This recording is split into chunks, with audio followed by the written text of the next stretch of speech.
Scientists recently discovered a region of Australia that was once part of North America, bolstering support for the idea that the two existed as a unified supercontinent nearly 2 billion years ago.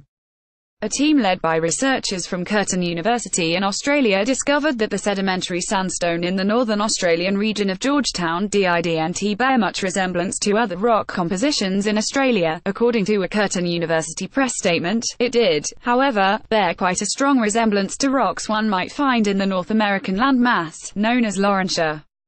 Keep up with this story and more by subscribing now. Specifically, it resembled geological features found in Canada, according to The Guardian. The researchers believed that the rock under modern-day Georgetown was once attached to North America's Laurentia, but broke away 1.7 billion years ago.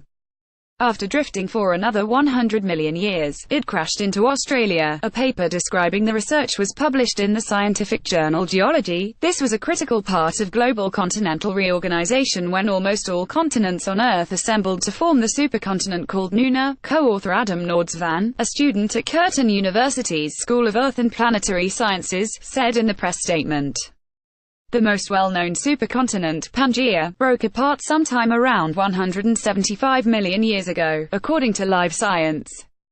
But while Pangaea may be the most famous, it wasn't the first. A number of supercontinents came before it, including Nuna, sometimes referred to as the Columbia supercontinent.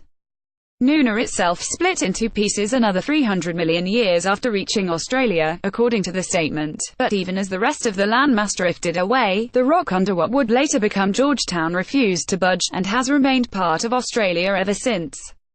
Researchers first started compiling evidence for Nuna's existence in 2002, according to a separate report from Live Science. While the scientific community believed that the landmass under northeast Australia had once been situated by North America, northern China or Siberia, there was never sufficient geological data to prove it.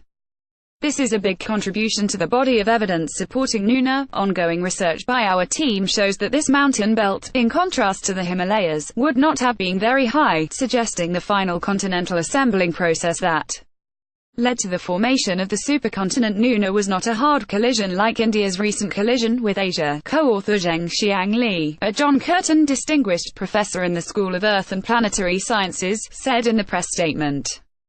This new finding is a key step in understanding how Earth's first supercontinent Nuna may have formed.